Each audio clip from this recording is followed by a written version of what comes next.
Irmãos, convido os irmãos a abrirem no Evangelho de João, capítulo 4,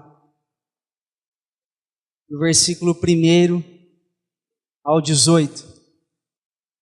Evangelho de João, capítulo 4, a partir do versículo 1.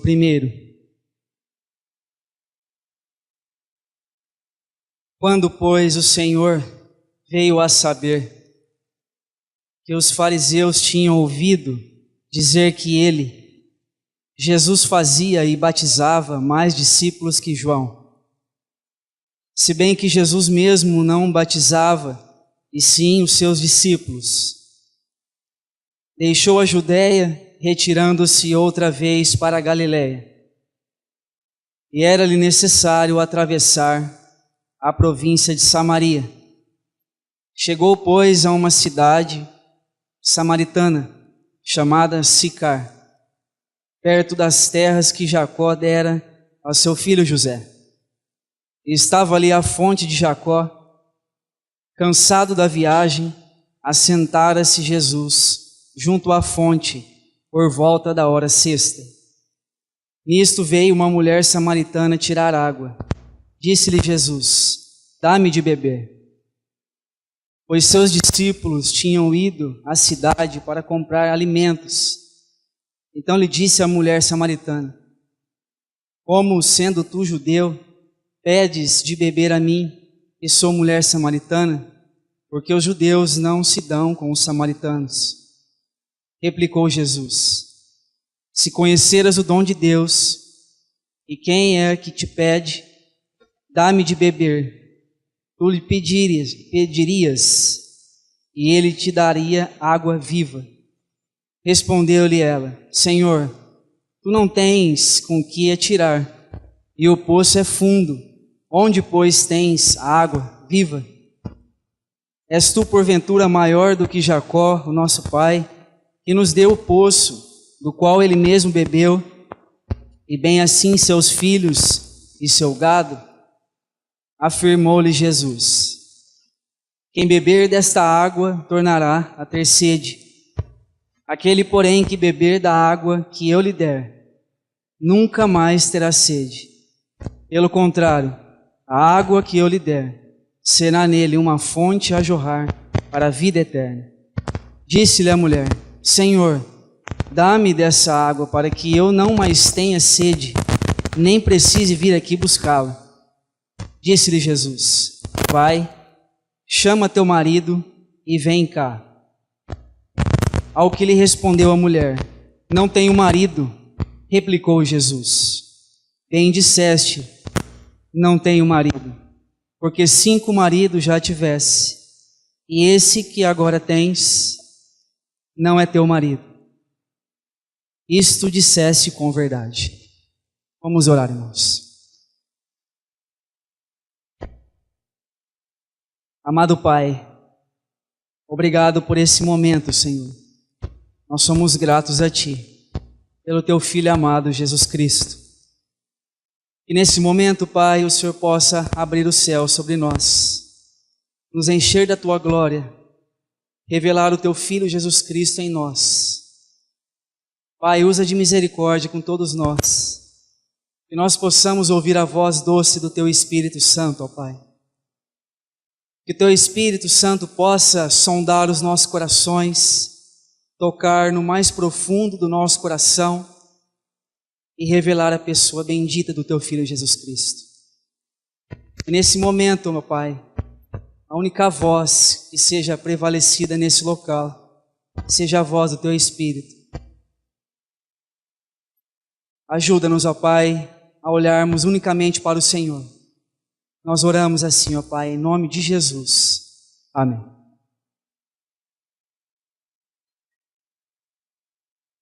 Muito bem, irmãos. Esta é uma das passagens mais belas do Evangelho de João.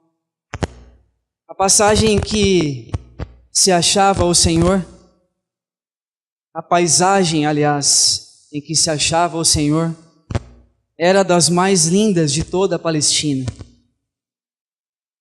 Entre os montes Gerizim e o monte Ebal, começa um estreito vale, onde está hoje a cidade de Nablus, a antiga Siquém ou Sicar. Da Judéia até a Galileia, em aproximadamente 150 quilômetros, mas os judeus iam por outro caminho, para não passar por Samaria. Mas o Senhor tinha o desejo de passar por Samaria. Esses versos que nós lemos aqui, irmãos, precisamos analisar e vamos meditar um pouco com a ajuda do Senhor sobre esse capítulo 4 de João. Esse encontro tão maravilhoso. Nós, irmãos, quando temos sede, nós vamos até a fonte. Só que esse encontro foi ao contrário. Foi a fonte que foi até a sede. Por isso ele é maravilhoso. Existem muitos detalhes nesse texto. E nós, com a ajuda do Senhor, vamos meditar essa noite sobre isso, irmãos. Você percebe que havia uma disputa entre judeus e samaritanos. E Jesus tinha aquele desejo de partir da Judéia para a Galileia, como aqui nós lemos nos primeiros versículos. E muitos aqui achavam que Jesus estava batizando mais discípulos que João Batista. Mas a leitura nos aponta que Jesus não batizava ninguém. Quem batizava eram seus discípulos. Então Jesus toma essa decisão de sair da Judéia e ir para a Galileia. Mas ele toma uma outra decisão de passar por Samaria. Algo que nenhum judeu fazia isso, irmão. Havia uma disputa milenar entre judeus e samaritanos. Uma disputa onde era o local da adoração. Quando foram construir o segundo templo, disputaram ali o livro de Esdras. E nós precisamos, irmãos, analisar todos esses detalhes para que você possa compreender porque Jesus tratou com essa mulher dessa forma. Você percebe o amor com que Jesus manifestou para essa mulher. Ele não a julgou, pelo contrário, ele amou essa mulher. Então, quando chega o verso 5, uma cidade chamada Sicar ou Siquém, que é a mesma coisa. Olhando para a cidade de Siquém, nós lembramos de Gênesis capítulo 12, versos 6 e 7, quando Abraão construiu o primeiro altar. Ali está escrito para todos nós, ele construiu o altar em Siquém, e esse foi o primeiro altar que Abraão construiu, que é o altar da adoração. E é o mesmo local aqui onde o Senhor se encontrou com essa mulher. Era uma área muito bonita. O caminho, irmãos, era de mais ou menos aproximadamente 150 quilômetros da Judéia até a Galileia. Mas quando algum judeu ia até a Galileia, provavelmente pelas festas de Pentecostes e Páscoa e outros eventos que tinham, eles arrumavam outro caminho para não passar por Samaria. Porque está bem escrito aqui para nós. E existem alguns detalhes na própria palavra que nos mostra por que existe essa divisão e essa disputa entre judeus e samaritanos. Irmãos, depois do reinado de Salomão, o povo de Israel se dividiu em duas nações. A nação de Israel e de Judá. Em Judá, o povo continuou a adorar a Deus em Jerusalém. Mas em Israel, o povo se virou para a idolatria e misturou a adoração a Deus com as religiões. A capital do reino de Israel era Samaria naquele momento. Peço que os irmãos abram aí em 1 Reis, capítulo 12, o verso 20. 1 Reis, capítulo 12, o verso 20. Tendo ouvido todo Israel que Jeroboão tinha voltado, mandaram chamá-lo para a congregação e o fizeram rei sobre todo Israel. Ninguém seguiu a casa de Davi, senão somente a tribo de Judá.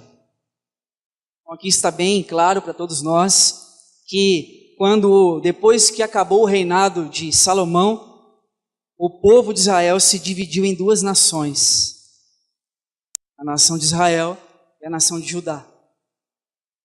E aqui o povo de Judá que seguiu a casa de Davi. O povo de Israel não. O povo de Israel se misturou com a idolatria e com as religiões. Teve um determinado momento em que o rei da Síria fez eles cativos e também o rei da Babilônia. E há ali uma explicação para nós, o porquê dessas pessoas serem levados e presos por esses reis. Você entenda bem, irmãos, quando eles foram levados para a Babilônia, eles ali poderiam construir as sinagogas deles. Você sabe o que significa uma sinagoga, meu irmão? Se você juntar 10 judeus adultos, eles ali formam uma sinagoga, onde eles têm os seus princípios. Se um não concordar com aquele princípio, ele junta mais outros 9 e monta uma outra sinagoga. Isso é o ensinamento de sinagoga. A igreja do Senhor não é assim. A igreja do Senhor, nós estamos debaixo da doutrina de Cristo, irmãos. Não doutrina de homens. Essa é a realidade. Então, quando eles foram levados cativos para a Babilônia, e também pelo rei assírio, o detalhe que eles foram levados para a Babilônia, eles poderiam instituir as suas sinagogas. Eles poderiam adorar, eles poderiam fazer inúmeras coisas, mas eles não poderiam construir o altar. Então ali muitos vieram a se enriquecer. Se você olhar o quadro mundial hoje dos judeus, eles são muito ricos no mundo inteiro. Eles são donos de bancos e multinacionais no mundo inteiro. Ali eles se tornaram comerciantes e vieram a ganhar muito dinheiro. Então quando ficaram sabendo que Jerusalém estava destruída, os seus muros todos destruídos, ali Deus levanta Esdras para ir até aquele local, para reconstruir Neemias juntamente com ele os muros de Jerusalém. Ele pense bem, irmão, eles estavam na Babilônia, ganhando dinheiro, fazendo tudo que poderiam fazer, só não tinha o altar. E a ordem que Deus tinha colocado, que o local para eles irem era Jerusalém. Agora faço uma pergunta para você. Qual era o motivo que eles voltariam para Jerusalém? Para viverem em tendas, se eles estavam ganhando dinheiro na Babilônia? Foi por isso que muitos não voltaram para Jerusalém. Ficaram na Babilônia. E também, quando o rei assírio prendeu esses irmãos. Irmãos, depois de muito tempo de idolatria, o reino de Israel foi conquistado pelo rei da Síria. Muitos israelitas foram deportados para outras partes do império assírio. E pessoas de outras nações conquistadas foram colocadas em Samaria. Os novos habitantes de Samaria aprenderam sobre Deus, mas misturaram o judaísmo com a adoração de outros deuses. Os judeus que restaram em Samaria se misturaram com os novos habitantes. E aí surgiram assim os samaritanos. Então esse foi o ódio que o judeu tinha de um samaritano. Porque ele conhecia a lei, mas foram colocadas outras coisas no meio daquilo. E um judeu não aceitava de forma alguma essas pessoas. Jesus disse bem claro em outras passagens, apontando isso. Por isso que, se você olhar para a leitura que nós fizemos, ali o verso diz que era necessário ele passar por Samaria. Então não foi uma casualidade, não foi um encontro qualquer, foi algo que o Senhor quis, irmão. Ele quis ir até Samaria. Era o desejo do nosso Senhor. Então, segundo esse reinado que o rei assírio conquistou e prendeu esses irmãos, vamos abrir aqui no segundo livro de Reis, capítulo 17. Vamos abrir no segundo livro de Reis, capítulo 17, versículo 23 e 24. até que o Senhor afastou a Israel da sua presença, como falara pelos mistérios de todos os seus servos, os profetas. Assim foi Israel transportado da sua terra para a Síria, onde permanece até o dia de hoje. O rei da Síria trouxe gente de Babilônia, de Cutá, de Ava, de Amate, de Sefarvaim, e fez habitar nas cidades de Samaria. Em lugar dos filhos de Israel, tomaram posse de Samaria e habitaram nas suas cidades. Então aqui está mostrando para nós que o rei da Síria levou esse povo cativo até o dia de hoje. Então entenderam o porquê desse ódio que os judeus têm até o dia de hoje pelos samaritanos. Não é só aquele momento em que Jesus passou por lá, e sim até o dia de hoje, meus irmãos. Até o dia de hoje. Então, quando nós olhamos novamente para o Evangelho de João, capítulo 4, aquele texto que nós lemos no princípio, peço que você abra lá novamente, por favor. No verso 6 nos está dito que estava ali a fonte de Jacó, cansado da viagem. Mostrando aqui, irmãos, a humanidade do nosso Senhor. Ele se cansou, irmãos. Ele era 100% homem, mas também era 100% Deus. Cansado, com sede, com fome, mas ele parou ali naquele poço. Um poço que foi cavado por Jacó. Tinha aproximadamente 25 metros esse poço. E ali, irmão, se você olhar o detalhe, que mostra aqui no verso 6, assentara Jesus junto à fonte por volta da hora sexta. Qual é a hora sexta, irmão? Meio-dia. Hora que o sol está mais quente. E quando ele sentou ali no poço, apareceu essa mulher para buscar água. Então precisamos analisar. Por que essa mulher foi por volta do meio-dia? Não era costume de nenhuma mulher andar sozinha e muito menos buscar água no poço ao meio-dia, porque o sol era muito quente. As mulheres faziam isso ao amanhecer e ao entardecer. Só que se esta mulher, que nós não sabemos o nome dela, fosse ao amanhecer e ao entardecer, ela ia encontrar as outras mulheres. E ela tem muitos problemas com essas mulheres. Então por isso que ela escolheu ir à hora sexta, para não encontrar com outras mulheres. Então, precisamos analisar. Essa mulher era uma mulher excluída da sociedade, samaritana, excluída do povo judeu. Aos nossos olhos, irmãos, eu e você estaria perto de uma mulher dessa? Olhando para hoje? Será que eu e você se encontraria do lado de uma mulher dessa? Porque essa mulher era a pior pessoa que existia no momento aqui, se a gente for analisar. Além de ser samaritano, que o judeu não aceitava, ela tinha problema com o esposo, porque Jesus mostrou aqui para ela, chama teu marido.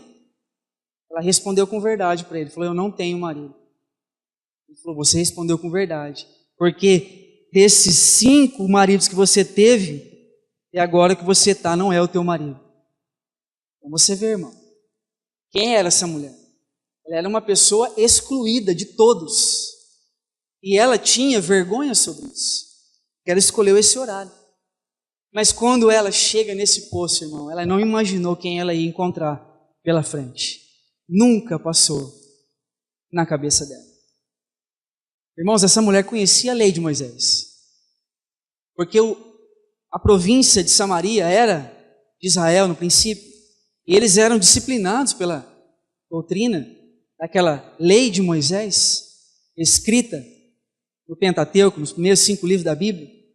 Só que quando eles foram cativos, entraram pessoas de outras nações e trouxeram outras culturas, judaísmo e outras coisas, e vieram a mesclar esse povo.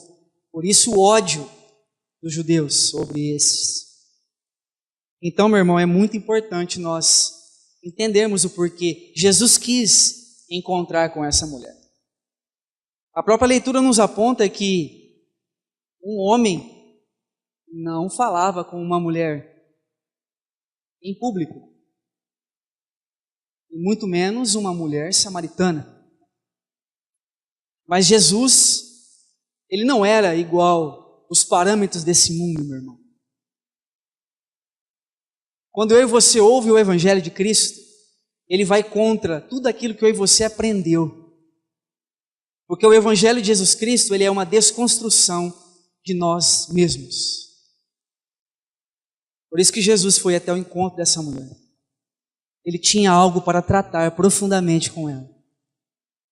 E ele disse assim para ela: como sendo tu judeu, pedes de beber a mim, que sou mulher samaritana? Replicou Jesus: se conheceras o dom de Deus, e quem é que te pede, dá-me de beber, tu lhe pedirias, e ele te daria água viva. Amado irmão, Jesus fez uma pergunta tão maravilhosa para ela. Se você conhecesse quem é o dom de Deus, quem é que te pede, você daria água de beber. Ele estava falando dele mesmo. O dom de Deus é Cristo Jesus, irmão. Ele pode dar dons a muitos homens e mulheres, mas o dom maior que eu e você tem se chama Jesus Cristo, o Filho de Deus. Esse é o maior, irmão. Esse é o maior. Precisamos analisar, irmão. Muito importante isso para nós. Ele continua assim: respondeu ela: Senhor, tu não tens com que tirar, e o poço é fundo. Onde, pois, tem a água viva? És tu, porventura, maior do que Jacó, nosso pai, que nos deu o poço, do qual ele mesmo bebeu, e bem assim seus filhos e seu gado? Esse poço foi construído por Jacó, irmãos. Ali, quando eles olharam para a mulher samaritana, olhando para aquilo que ela aprendeu sobre o Pentateuco, sobre a lei de Moisés, ela sabia que Jacó era muito importante naquele momento. E aquele poço foi construído por Jacó.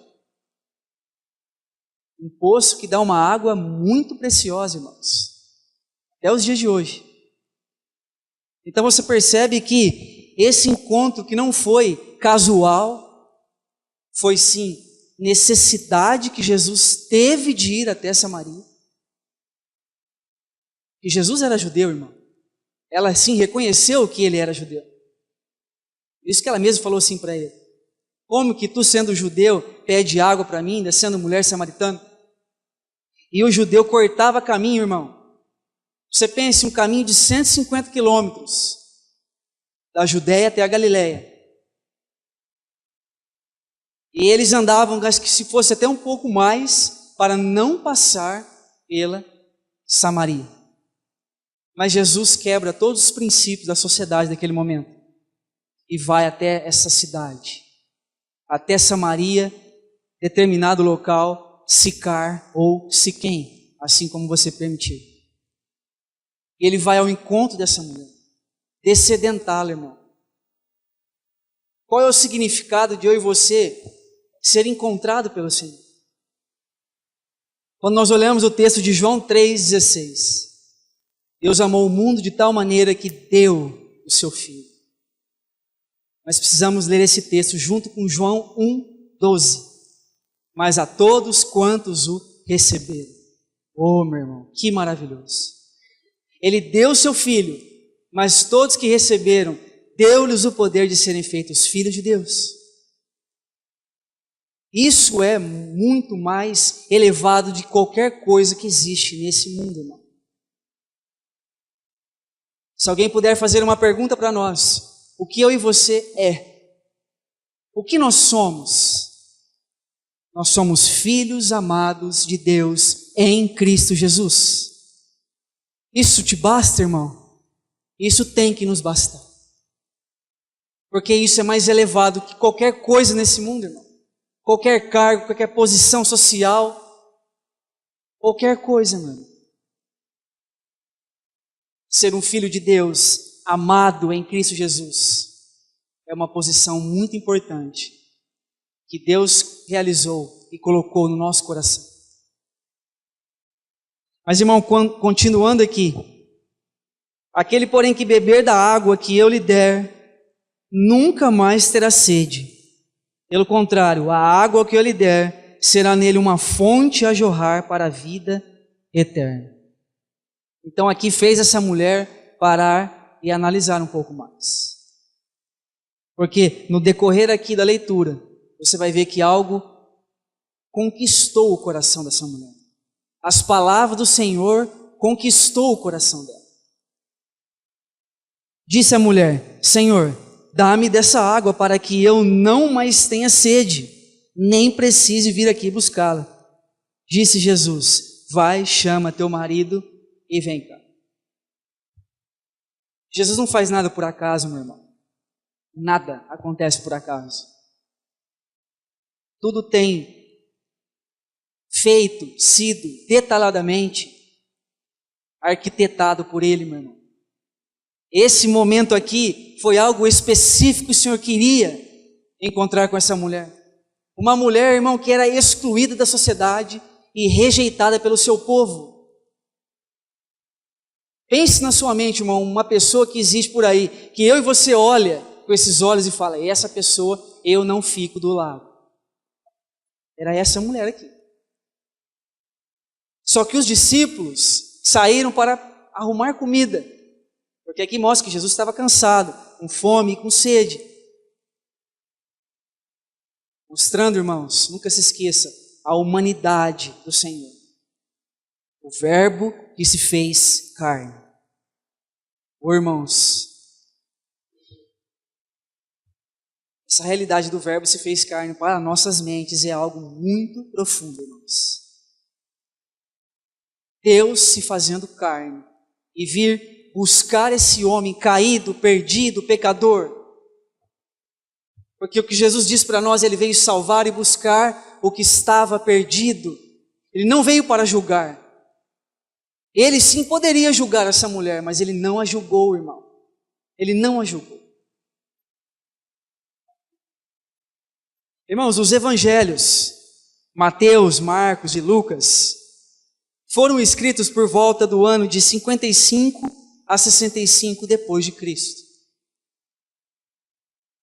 Mas o Evangelho de João foi escrito por volta do ano de 85 depois de Cristo. Por que essa diferença, meu irmão? Porque quando foi escrito o Evangelho de Mateus, Marcos e Lucas, nós precisamos colocar junto com esta referência que eu estou dizendo para os irmãos, aquele texto de Atos, capítulo 1, o verso 8. Vamos abrir, por favor, irmãos. Atos, capítulo 1, o verso 8. Mas recebereis poder ao descer sobre vós o Espírito Santo, e sereis minhas testemunhas, tanto em Jerusalém como em toda a Judéia, e Samaria e até os confins da terra. Então aqui é necessário que eu e você compreenda em primeiro ponto esse texto aqui, esse verso, porque esta foi a palavra que Deus tinha dado àqueles homens, que vocês permaneçam nesse local até que do alto vocês sejam revestidos de poder. E eles ficaram esperando. Então foi dito isso: recebereis o poder ao descer sobre vós o Espírito Santo, e sereis minhas testemunhas. Isso que aconteceu aqui, irmãos, foi algo que no primeiro século da igreja virou o Império Romano de cabeça para baixo, por causa do testemunho de Cristo na vida daqueles irmãos. Ele era impactante, irmãos. Impactante. E aqui quando é dito para nós, escrito, que foi escrito os 3 evangelhos de Mateus, Marcos e Lucas por volta do ano de 55 e 65 depois de Cristo, mas quando João escreve o seu evangelho, que é onde está escrito aqui o texto base que nós estamos meditando essa noite, João capítulo 4, esse encontro com a mulher samaritana não tem nos outros evangelhos, somente no evangelho de João. Por quê? Porque existia problemas que aconteceu depois que Paulo deixou aqueles irmãos. Peço que você abra em Atos capítulo 20, o verso 29 e 30. Atos capítulo 20, o verso 29 e 30. Eu sei que depois da minha partida, entre vós penetrarão lobos vorazes, que não pouparão o rebanho, e que dentre vós mesmos se levantarão homens falando coisas pervertidas para arrastar os discípulos atrás deles. Então, junto com esse texto que nós lemos de Atos, capítulo 1, verso 8, vamos colocar juntamente esse texto de Atos 20, o verso 29 e 30. Quando ali eles esperaram que do alto seriam revestidos de poder, ali houve aquele momento em que todos foram cheios do Espírito Santo. E foi ali um momento, na festa de Pentecostes, que aqueles 120 irmãos receberam o poder que veio do alto. Esse poder que veio do alto sobre aqueles irmãos fez naquele momento o Império Romano virar de cabeça para baixo, por causa do testemunho que aqueles irmãos deram do Senhor. Mas quando chega aqui no capítulo 20 de Atos, nós lemos Paulo dizendo: eu sei que depois da minha partida penetrarão lobos vorazes. Quem são lobos vorazes, irmãos? Homens devoradores, que não poupam as ovelhas, não poupam o rebanho, fazem qualquer coisa para se deleitar nos seus próprios deleites. Ele usa aqui uma palavra muito dura: lobos vorazes. Então, que não pouparão o rebanho. Então Paulo sabia o problema que ia acontecer. Só que eles tinham dois problemas. Entrariam esses lobos vorazes, mas eles também teriam problemas entre eles. Porque no verso 30 diz: e dentre vós mesmos se levantarão homens falando coisas pervertidas, para arrastar os discípulos atrás deles. Então você vê o que aconteceu. Por isso que João, depois de, vamos por aqui, 30 anos, que foi escrito, vamos por média aproximadamente, de Mateus, Marcos e Lucas escreverem os seus evangelhos, João entra e escreve o evangelho dele.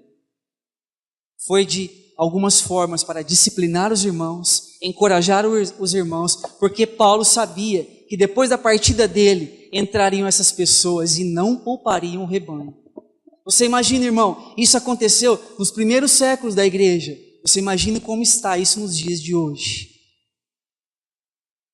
Você imagina como está isso nos dias de hoje. Então, meus irmãos, esse encontro que o Senhor teve com essa mulher não foi casualidade, meu irmão. Foi a passagem, uma das passagens mais belas do Evangelho de João. Que só está escrito aqui, não está escrito nos outros evangelhos. Foi narrado pelo próprio João, o evangelista, aquele a quem o Senhor amava. Que foi chamado tão jovem, meu irmão, tão jovem, se rendeu ao Senhor e viveu toda a sua vida para Ele, para o Senhor. Esse é o propósito para que o Senhor nos chamou, irmãos. Nunca se esqueça isso. O amor de Cristo nos constrange, julgando nós isto. Se um morreu por todos, logo todos morreram. E esses que morreram não vivem mais para vós mesmos, mas para aquele que por eles morreu e ressuscitou. Ou seja, aqueles que creem no Senhor não vivem mais para si, vivem para a glória dEle. Se a minha e a sua vida não está sendo para a glória do Senhor, o Senhor tenha misericórdia de nós, irmãos. Porque o propósito dEle nos chamar é para o louvor e para a glória do seu santo nome, irmão. Foi para isso que Ele veio, irmãos, nos buscar. Foi para isso que Ele veio nos resgatar. Por isso que Ele deu o seu Filho único. Mas todos esses que receberam o seu Filho se tornam filhos amados do Pai. Isso é muito importante para nós, irmãos. Muito maravilhoso. Então, por causa desse problema que houve, por volta desses primeiros séculos aqui da igreja, esses primeiros anos aqui da igreja, se levantou algumas assembleias do Senhor com um testemunho muito forte. Um testemunho muito forte. Durante aqui, antes de João escrever o evangelho dele, tinha muitas assembleias que tinham um testemunho impactante, onde as pessoas odiavam, perseguiam. Até Saulo antes participou dessa perseguição. Mas ele foi conquistado também pelo Senhor. Irmãos, não é eu e você que vai até o Senhor. Nunca foi assim e nunca vai ser. É Ele que veio nos encontrar, irmãos. Ele que vem matar a nossa sede, irmão. Nós tínhamos uma sede de significado, de existência, de tudo que existe nesse mundo, irmão. Somente Ele, que é a fonte da água viva, que pode descedentar eu e você, meu irmão, para um propósito, para que eu e você possa também descedentar outras pessoas. É esse o propósito para que Ele nos inseriu no seu corpo, irmão. Esse é o propósito.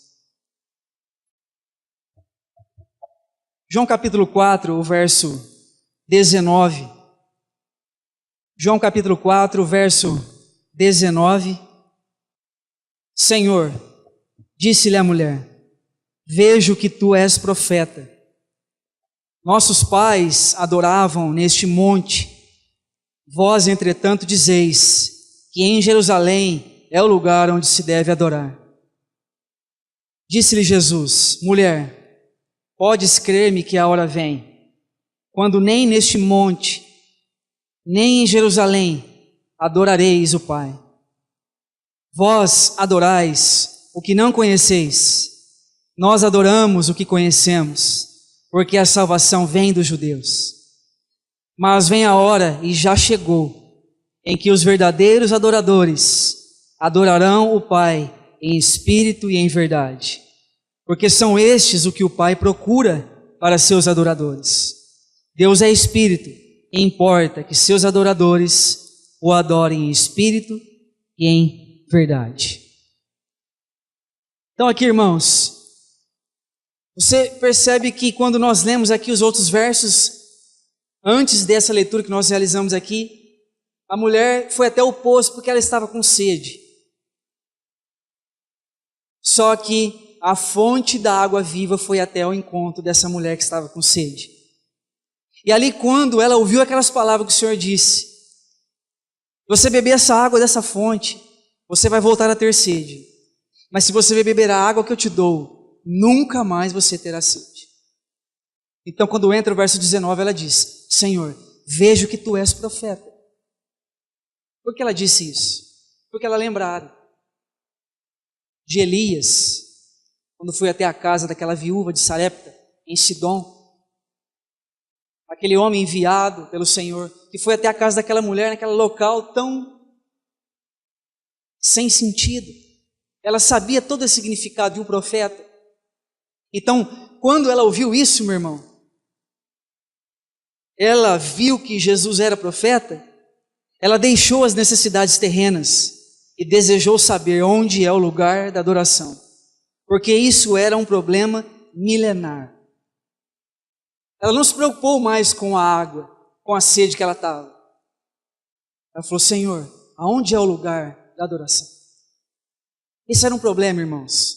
Peço que os irmãos Eba, em Esdras capítulo 4. Esdras capítulo 4, versículo 2. Chegaram-se a Zorobabel e aos cabeças de famílias e lhes disseram, deixa-nos edificar conosco, porque como vós buscaremos o vosso Deus, como também já ali sacrificamos desde o dia de Esar-Adom, rei da Síria, que nos fez subir para aqui. Vamos ler também aqui o verso 9 e o 10, junto com essa leitura do verso 2, para que a gente possa entender. Escreveu Reum, o comandante, e Sinsai, o escrivão, os outros seus companheiros, dinaítas, afarsaquitas, tarpelitas, afarsitas, arquevitas, babilônios, sunsanquitas, deavitas, elamitas e outros povos que o grande afamado Osnapar transportou e que fez habitar na cidade de Samaria, e os outros aquém do Eufrates. Então, a mulher sabia que o problema, que o lugar da adoração, se era em Jerusalém, se era aqui, se era ali, ela sabia que esse problema já era muito antigo, irmãos. Então aqui, se você ler esse capítulo inteiro de Esdras, capítulo 4, você vai ver que eles queriam edificar o altar, e ali haviam problemas, não pode ser aqui, não pode ser ali. Então a mulher sabia que esse problema era nítido. Então ela deixou de se preocupar com a sede que ela estava e veio a perguntar para o Senhor: aonde é de fato o local verdadeiro, o local da adoração? Então, quando nós lemos aqueles versos, você vê que Jesus disse assim para ela: nossos pais adoravam nesse monte, vós, entretanto, dizeis que em Jerusalém é o lugar onde se deve adorar. Disse-lhe Jesus: mulher, podes crer-me que a hora vem, quando nem nesse monte, nem em Jerusalém, adorareis o Pai. Eu aqui estou lendo novamente João capítulo 4. Então, ela queria saber do Senhor onde era o local certo da adoração. Porque foi ensinado para ela que era aqui ou era ali. Ela não sabia, mas como ela percebeu que Jesus era profeta, ela fez essa pergunta e deixou de lado a sua sede. Não se preocupou mais com as necessidades terrenas, irmãos. É isso que tem que ser visto em nós. Se eu e você tem necessidades terrenas, irmãos, quando o Senhor vem e mata a nossa sede, esses problemas, eles somem, irmãos. Eles somem, desaparecem. Porque o nosso foco é só Ele e mais nada. Mais nada. Então Ele pôde dizer para ela: vós adorareis o que não conheceis. Nós adoramos e conhecemos, porque a salvação vem dos judeus. Mas Jesus diz: mas vem a hora, e já chegou, em que os verdadeiros adoradores adorarão o Pai em espírito e em verdade, porque são estes que o Pai procura para os seus adoradores. Então isso é importante para nós, irmão. Nós achamos que a música, ela é adoração. Não, irmãos, a música, ela faz parte da adoração. A adoração aqui que Jesus está dizendo é uma adoração em espírito e em verdade. É uma adoração com a nossa própria vida, irmão. Nós não podemos achar que os nossos cânticos, nós vamos movimentar os nossos cânticos e vamos agradar o Senhor. Primeiramente, nós precisamos saber que o Senhor que movimenta a sua igreja e nós o adoramos. Então a adoração, o que é, irmão? O louvor. Ele não é de baixo para cima, ele é de cima para baixo, irmão. Senão a gente acha que a nossa performance vai agradar o Senhor. Ele não está preocupado com isso. Pelo contrário, Ele procura aqueles que o adoram em espírito e em realidade. Podemos dizer assim essa verdade que Ele disse aqui. Então isso é magnífico para nós, irmãos. O Pai procura essas pessoas que adoram Ele em espírito e em verdade. Esse é o que Ele procura. Então como está sendo a nossa vida diante do Senhor?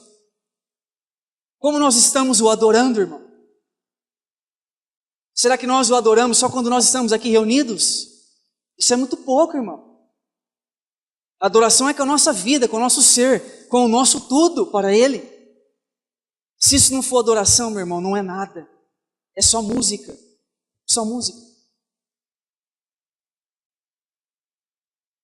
As condições dos samaritanos é que o apóstolo Paulo retratou aos cristãos em Éfeso. A mesma condição. Vamos abrir aqui em Efésios, Efésios capítulo 2, o verso 11 e 12. Portanto, lembrai-vos de que outrora vós, gentios na carne, chamados incircuncisão, por aqueles que se intitulam circuncisos, na carne por mãos humanas, naquele tempo estáveis sem Cristo, separados da comunidade de Israel, e estranhos às alianças da promessa, não tendo esperança e sem Deus no mundo. É a mesma realidade. Você lembra, irmão, aqueles 2 homens que subiram do templo para adorar? Que passagem preciosa para nós. Um ali estava cheio de si mesmo. Ele estava adorando ele mesmo, como que por um espelho. E quando subiu aquele outro, ele disse assim: eu não sou igual a este que está aqui. Eu dou o meu dízimo, pago meus impostos, eu faço tudo certinho. Não sou igual a esse que está aqui. E aquele que estava do lado nem ousou levantar a sua cabeça e batia no peito: Senhor, sê propício a mim, pecador. Que diferença grande que há entre essas 2 pessoas, irmãos. O Pai não está preocupado com a minha e com a tua performance, meu irmão. Ele procura aqueles que o adoram em espírito e em verdade. Porque se isso não for realidade em nós, irmão, não é adoração. Não é nada. Não é nada. Por isso que a mulher deixou as necessidades terrenas, quando ela viu que Jesus era profeta. Ela: Senhor, aonde é o local da adoração? Eu preciso saber. Isso é algo que vai trazer um significado para mim. Porque essa mulher conhecia, e ela sabia que o Messias era o enviado. Ela tinha isso aquilo que ela guardava da lei de Moisés. Mas se você abrir comigo aqui em Isaías, irmão, existe um outro texto que eu gostaria de colocar aqui com os irmãos também. Isaías capítulo 29, o verso 13. Isaías capítulo 29, o verso 13. O Senhor disse: visto que esse povo se aproxima de mim, e com sua boca e com seus lábios me honra, mas o seu coração está longe de mim, e o seu temor para comigo consiste só em mandamentos de homens, que maquinalmente aprendeu. Olha aqui, irmão, para você ver, muitos que dizem por aí, que adoram, estão adorando, o Senhor mesmo aqui repreendeu. Que muitos esses que confessam da boca para fora, somente dos lábios me honram, mas o coração deles estão longe de mim, irmãos. Quem está dizendo isso aqui é um Deus fiel à sua palavra, irmão. Então nós temos que analisar a nossa adoração ao Senhor.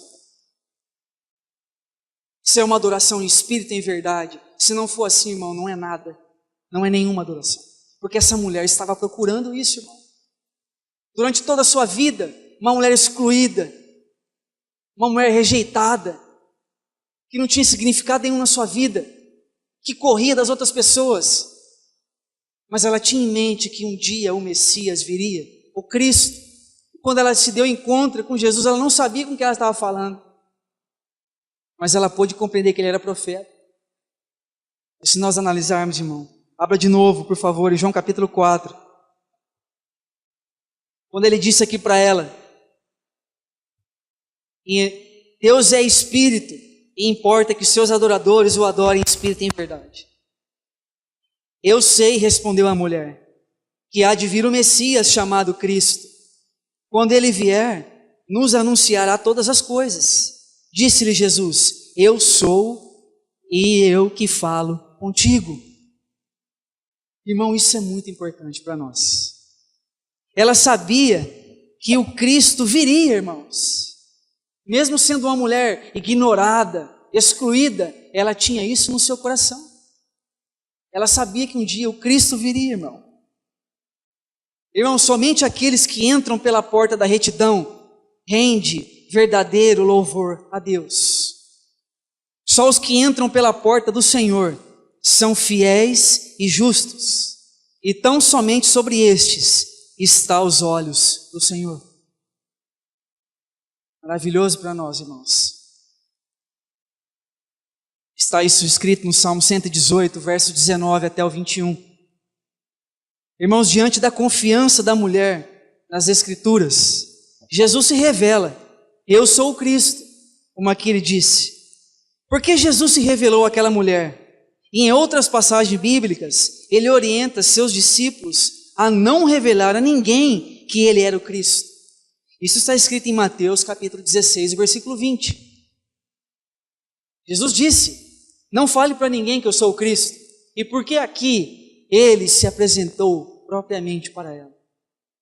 Como ela disse, há de vir o Messias chamado Cristo, quando ele vier nos anunciará todas as coisas. Disse Jesus, eu sou, eu que falo contigo. Sabe por quê, irmão? Porque a verdadeira confissão é aquela que decorre do testemunho que as Escrituras dão acerca de Cristo e não de sinais miraculosos. Jesus curou muitas pessoas, irmãos, fez muitos milagres, muitas maravilhas, mas ele fez aquilo que o Pai assim o concedeu. Ele curou aqueles que o Pai assim falou para ele fazer. Ele deu vista aos cegos, aquilo que o Pai falou para ele fazer. Porque Jesus fala, eu não posso fazer nada por mim mesmo, mas eu faço a vontade daquele que me enviou. Ô irmão, olha para você o ensinamento que Jesus nos dá. Como que é a nossa vida diante desse chamado? Eu e você tem feito a nossa vontade ou a vontade daquele que nos regenerou? Porque se eu e você tem feito a minha e a tua vontade, nós estamos perdidos, irmãos. Somente a vontade dele é boa, perfeita e agradável. A nossa não serve para nada, irmão. A nossa não serve para nada. Então, Jesus se apresentou para ela porque ele sabia que ela ia crer também nele. Ele sabia que ela ia crer.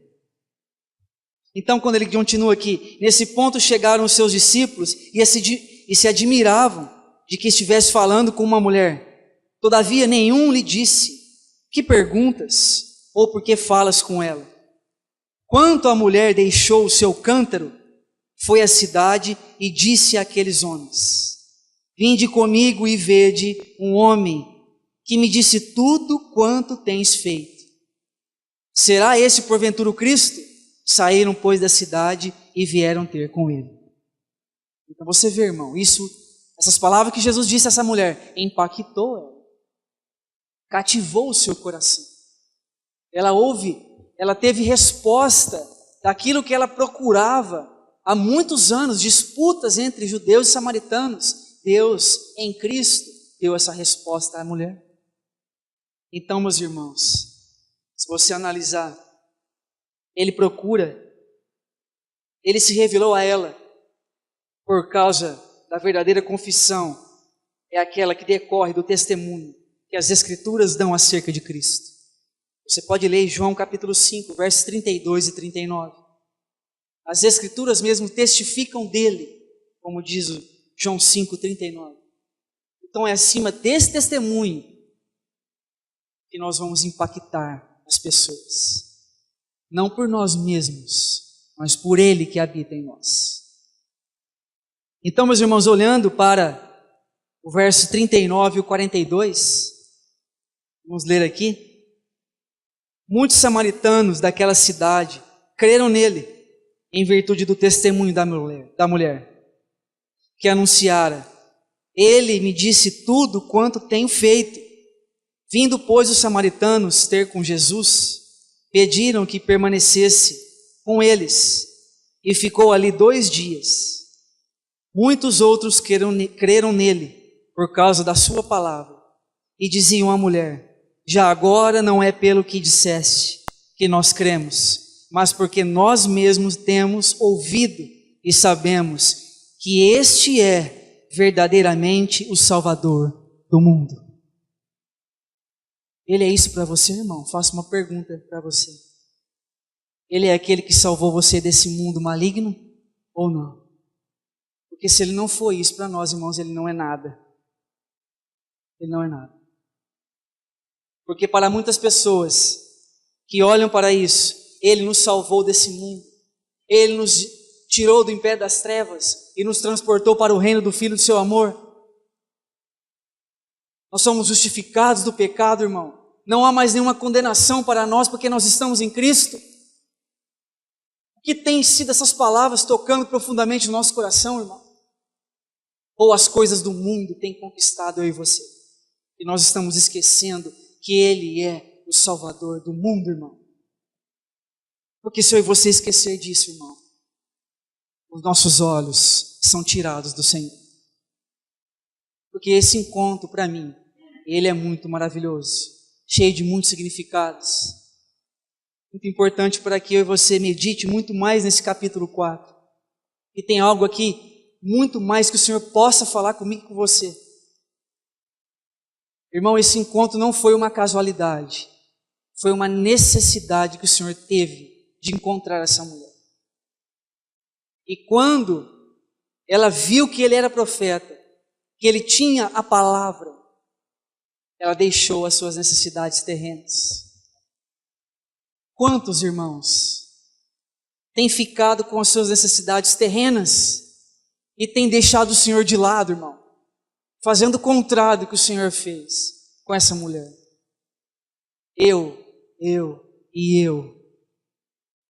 O grande problema nosso, irmão, se chama eu e você. Esse é o grande problema nosso. Esse somente pode ser tratado pela cruz do Senhor Jesus Cristo. Não tem outro tratamento para o nosso eu, irmão, que não seja a cruz do nosso Senhor. Porque se essa cruz não tratar conosco, Ele não é o Salvador nosso. Ele não é essas palavras que foi dita aqui nos últimos versículos que nós lemos aqui. Porque ela pôde compreender, ela pôde descansar que este é verdadeiramente o Salvador do mundo. Amados irmãos, que Ele possa abrir os nossos olhos, irmãos, nesse mundo, nesse tempo tão difícil que você tem vivido. Que Ele possa conquistar os nossos corações e as nossas mentes para Ele. Para que eu e você possa se oferecer a Ele como um sacrifício vivo, santo e agradável. Irmão, porque se eu e você não for um sacrifício vivo, santo e agradável, que agrade o Senhor pelo nosso cheiro, irmão, que o Senhor tenha misericórdia de nós. Que Ele nos ajude. Que Ele firme os nossos passos na Sua palavra, somente nele, para que Ele seja assim, em tudo glorificado. Vamos orar, irmãos.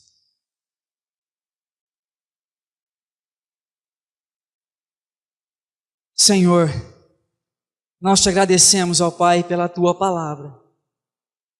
Obrigado, Senhor, pela manifestação do Teu Filho Jesus Cristo, que nos regenerou, que nos purificou de toda a nossa iniquidade. Ó Pai, não permita que nós venhamos a olhar para a direita e nem para a esquerda. Que o Senhor possa firmar os nossos passos na Tua preciosa palavra. Que o nosso foco, meu Pai, seja unicamente o nosso amado Senhor Jesus Cristo. Que o Senhor possa nos ganhar por completo, Pai. E nós possamos caminhar nesse mundo, testemunhando a vida do Senhor. Ó Pai, muito obrigado por esse tempo que passamos aqui, pela vida de cada irmão que se encontra aqui. Muito obrigado pelo falar do Teu Espírito Santo aos nossos corações. Pedimos que o Senhor continue a falar com todos nós, para que Cristo seja assim formado em nós, para que Ele seja assim glorificado em nós, para que Ele seja assim revelado em nós. Muito obrigado por esse tempo, Pai maravilhoso. Nós oramos assim agradecidos, em nome de Jesus. Amém.